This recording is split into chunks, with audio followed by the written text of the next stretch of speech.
Vamos a iniciar con nuestro espacio de opinión para conocer precisamente los análisis más relevantes en torno a los temas que para el día de hoy son noticia, y nos vamos a enlazar directamente en vivo y directo con nuestro primer invitado del día. Se trata del exministro de Relaciones Exteriores, Miguel Ángel Rodríguez Mackey, que está ya con nosotros en nuestra edición matinal. Buenos días, ex canciller, un gusto saludar. Oliver, muy buenos días y muchas gracias por la invitación.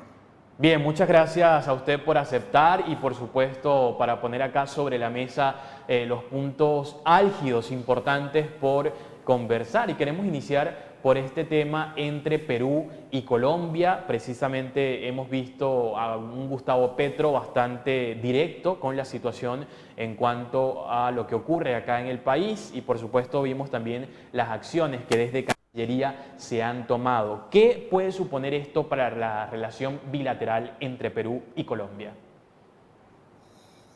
Bueno, fíjate, Oliver, primero que ya está consumada la relación bilateral peruano-colombiana.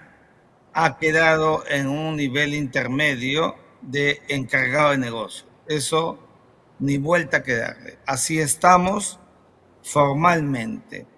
Y esto significa que la relación ya está técnicamente enfriada. No significa que esté congelada, porque el congelamiento es la ruptura, sencillamente, y eso no hemos llegado. Hay relaciones diplomáticas. Las embajadas siguen abiertas en Bogotá y en Lima, pero comprenderás que el tracto de relacionamiento ya no es con el embajador extraordinario y plenipotenciario. Ahora, hacia adelante, verdad que todo va a ser más lento con Colombia. De hecho, por ejemplo, los gabinetes binacionales que hemos tenido reuniones con los países vecinos, ya también está frustrado porque, por ejemplo, con Colombia ya debía producirse y no hay agenda. No se sabe qué va a pasar. Y no podrá verlo porque comprenderá pues que Petro no considera a la señora Boluarte presidenta del Perú. No se va a sentar al lado de lo que para él es una usurpadora. ¿Te imaginas cómo está la relación bilateral? En el marco de la comunidad andina, más o menos lo mismo, porque ambos países son parte activa del mecanismo más importante subregional, que es la comunidad andina, otrora el Acuerdo de Cartagena.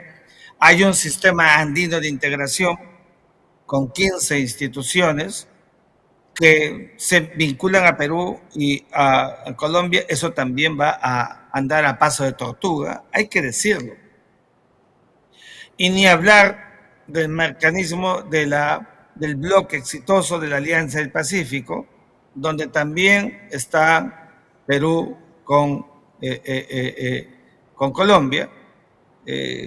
No nos quiere entregar la posta de la presidencia pro tempore su compadre, el presidente de México, Andrés Manuel López Obrador, que tiene el mismo discurso que Petro.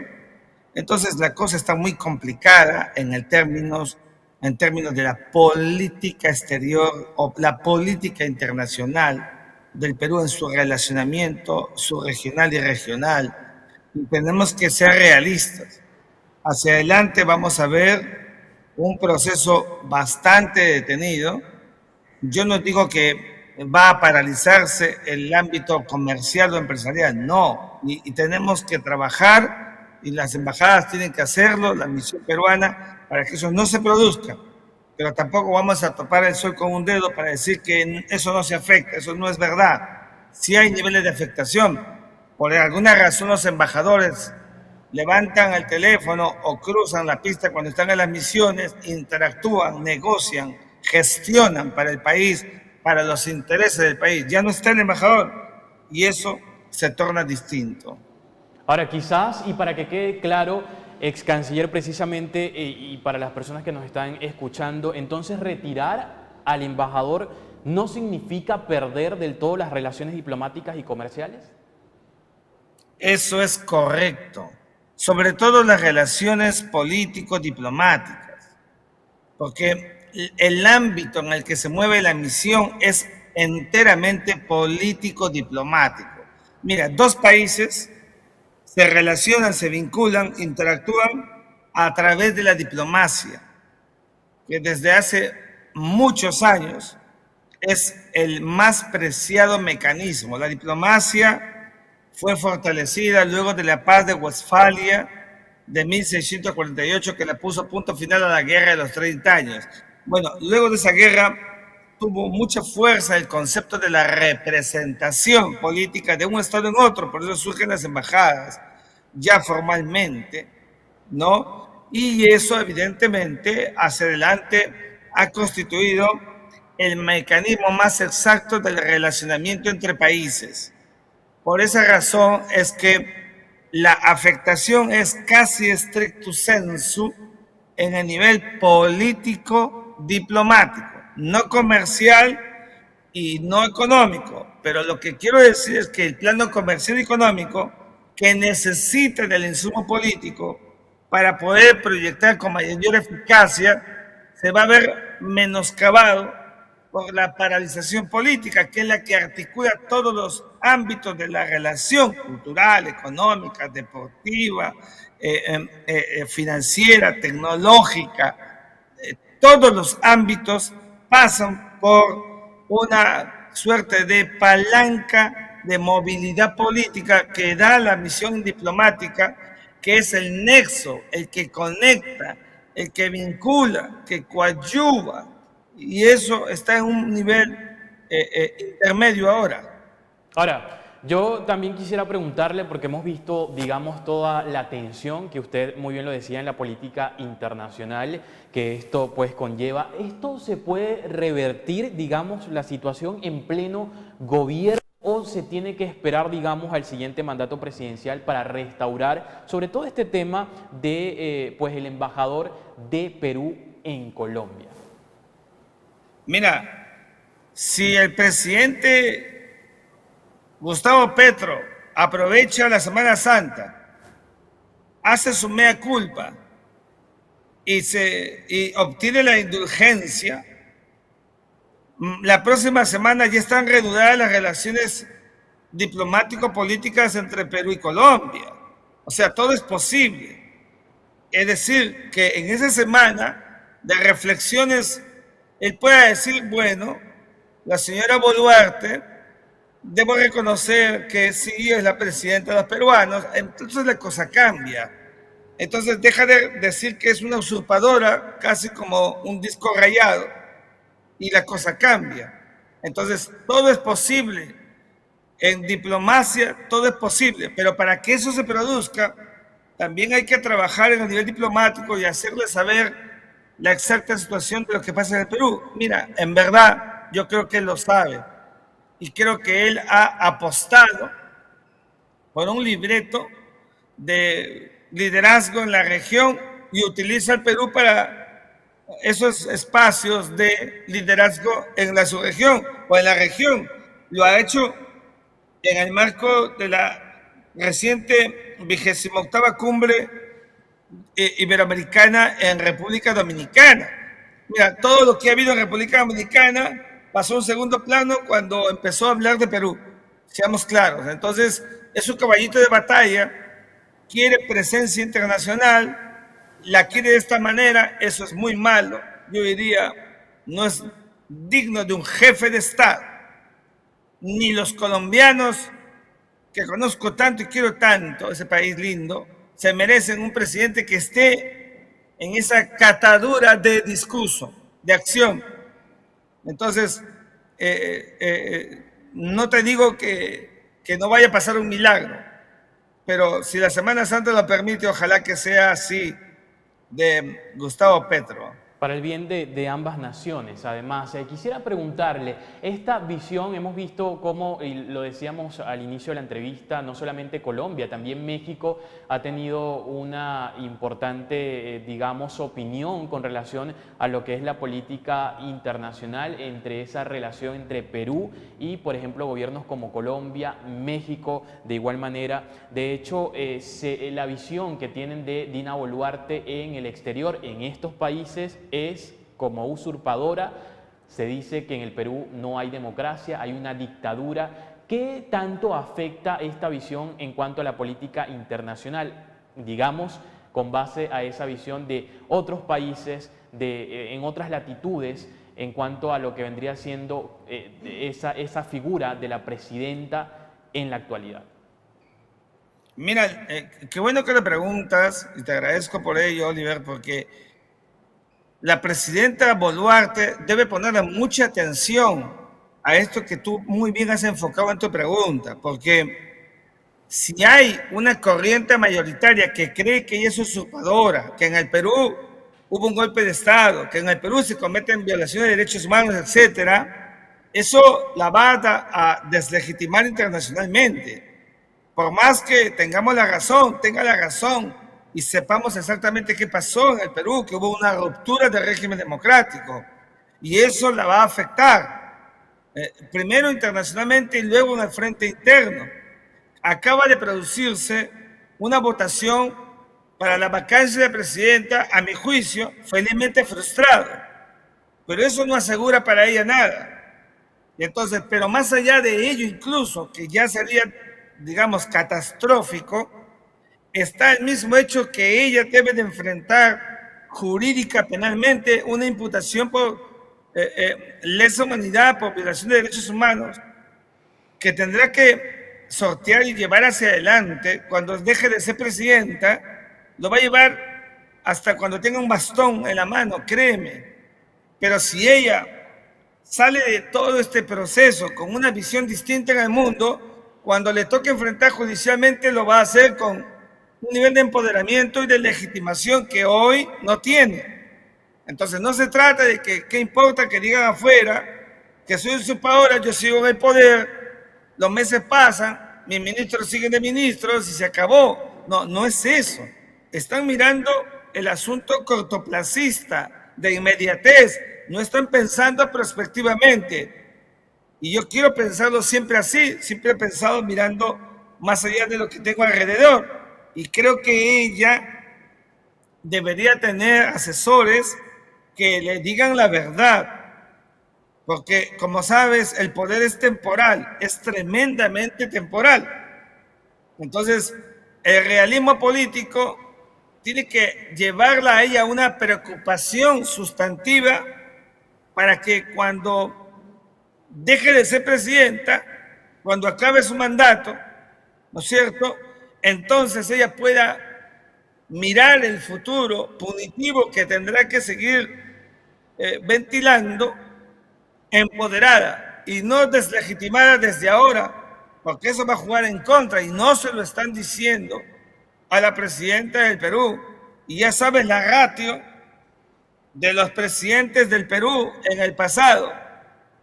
Hasta ahora prácticamente terminan presos y eso es injusto para cuando uno trabaja con honestidad. Yo espero que la presidenta entienda que se trata de lides políticas. Cuando se tiene poderes así, cuando se tiene poder deja de ser inmaculado y te miran como piñata, y eso debería entenderlo, pensando en el momento posterior. Hoy necesita legitimación que no tiene, no lo tiene afuera, donde mayoritariamente creen que ha usurpado el poder, y no lo tiene adentro, donde las encuestas más arriba del 70% no le son favorables. Eso se llama realismo político. Ahora, ante ese realismo político y ante esa legitimación que usted dice que no tiene afuera, y de hecho hemos visto que las características de estos gobiernos que no la reconocen como tal son gobiernos de izquierda, ¿hay intereses de por medio con relación a este tema a nivel internacional?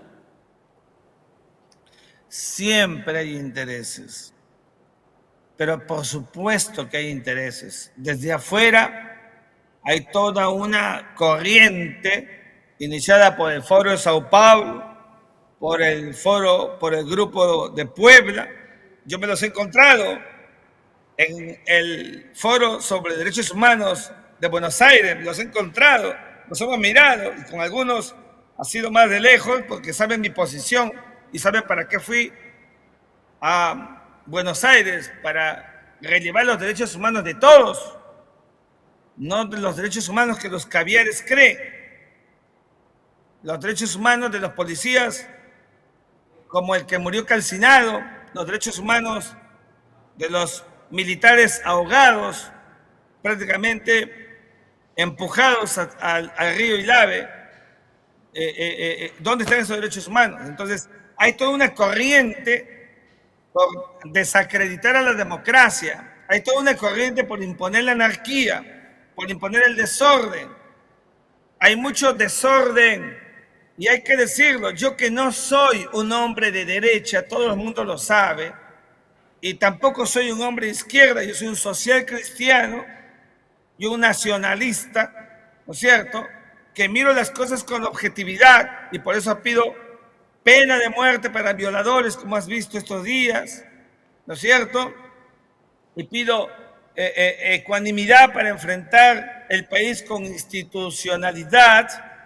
Pues tenemos que condenar toda esta vorágine internacional. Se acaba de producir en Lima, ayer, antes de ayer, el foro de Madrid, el Foro Madrid, que va viendo un grupo de derecha, pero que yo diría más bien de salvamento de la democracia. Que yo le pediría al Foro de Madrid, que lo he seguido atento, no he podido estar allí, me invitaron, pero no he podido porque dicto clases, tengo que estar en las universidades.